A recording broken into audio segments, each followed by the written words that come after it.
host is the Family Research Council. And, of course, Tony Perkins has a program each afternoon here on AFR from Washington, D.C., or Baton Rouge, wherever he happens to be, but he's covering the issues taking place with our federal government on Capitol Hill. And wanted to talk to Tony about the Values Voters Summit and also a poll that was taken among those attending that may be a precursor to the 2016 presidential election. Tony, you there? I'm here, Tim. How you doing? Doing well, my fellow hater. It's good to have you on our program. Don't make me laugh. I got chest cold. Okay.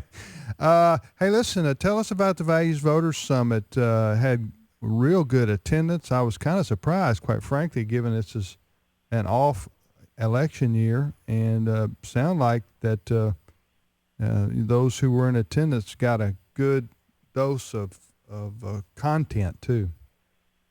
Well, I know you had a special event over the weekend, but I'm going to tell you what, you missed one of the, I would say, probably the best Values Voter Summit that we've had in 8 years. I was shocked by a couple of things. One, the turnout. As you said, we had over 2,200 people that came, which in an off year is a pretty high number for a year in which you don't have elections. But secondly, what was most astounding was the enthusiasm. And I think in large part it was the way the event unfolded and when it unfolded, right in the middle of the government shutdown, quote-unquote shutdown. We're still paying for it, but it's supposedly just moving slower. The reality was that we had a great lineup, Senator Lee, we had Rand Paul, Marco Rubio, Ted Cruz just ran away with it.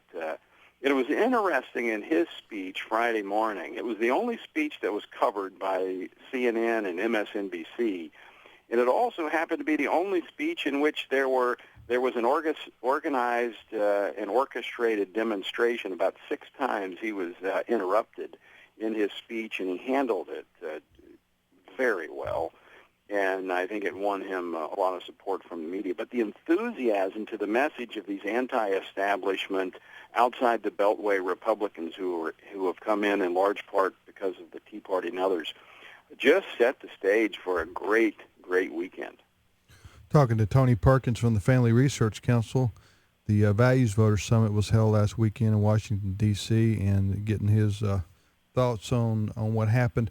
The straw poll that you guys took, how did that, what was that, why do you do that, number one? Number two is, how did it turn out?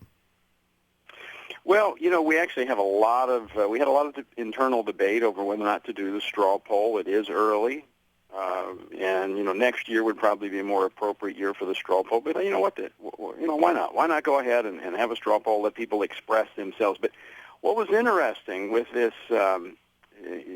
period of where we're at and this showdown between the Republicans and the president, and it being driven in large part because of these, kind of outsider Republicans like Ted Cruz and Mike Lee.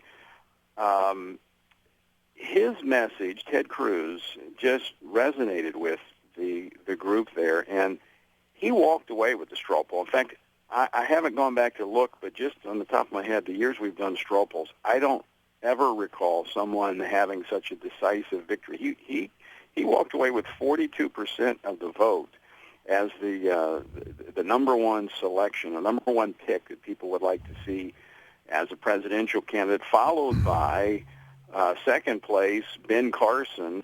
Third place, just one vote separating second and third place. Third place went to Rick Santorum, and they were at 13% each. That's a big difference.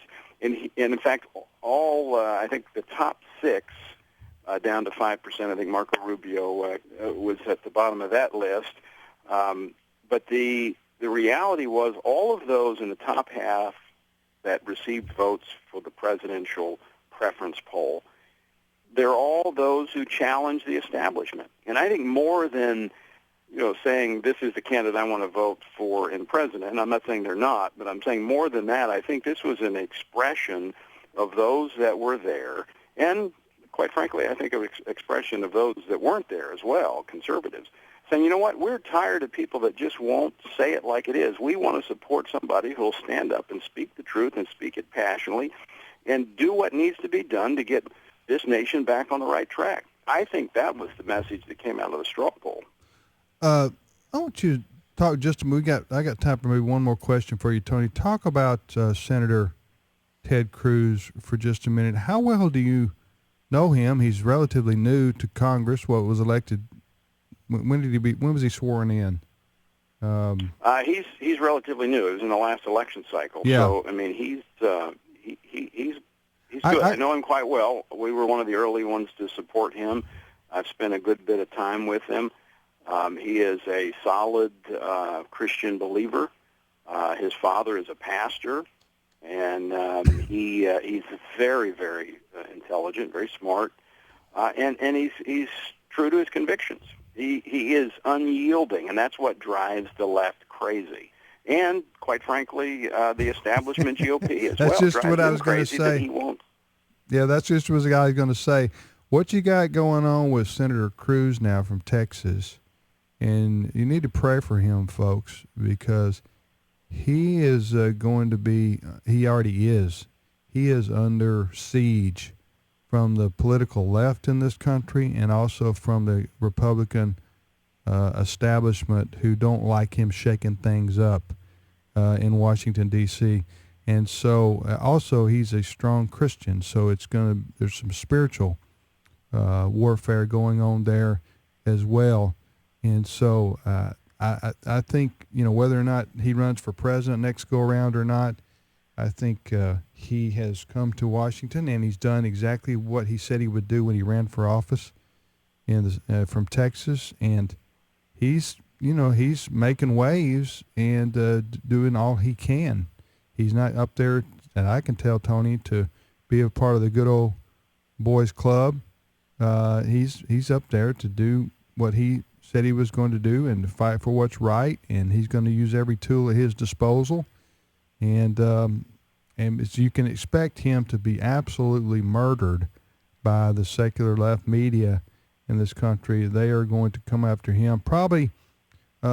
He's probably the number one target since Ronald Reagan, I would say. Have I overstated things here?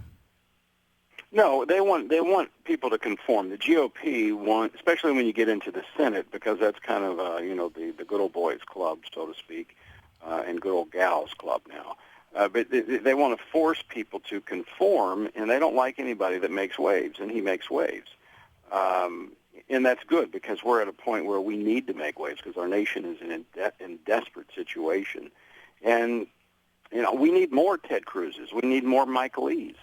We need more of those who are willing to stand up and say, you know what, I really don't care what the press says about me. I don't even care what the Republicans say about me. I'm going to do what I told people. Like you said, yeah. This is what he campaigned on, right. And he's simply holding to his word. Yeah.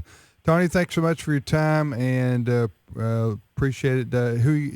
Are you hosting your own show this afternoon, or somebody else doing that for you? Actually, I am. I have Todd Starnes going to be on joining us talking about the American Family Association, mm-hmm. which has been targeted by the Army and with information from the Southern Poverty Law Center, more exposure on how the left wing is using our military to target people of faith. We're going to be talking about that with Todd Starnes this afternoon. All right. Hey, Tony, thanks so much. Appreciate it.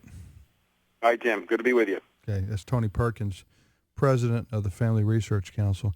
You're listening to the radio program Today's Issues on the American Family Radio Network. I'm Tim Wildman with Dr. Ray Pritchard. Ray, you want to welcome our next guest? Well, glad to have with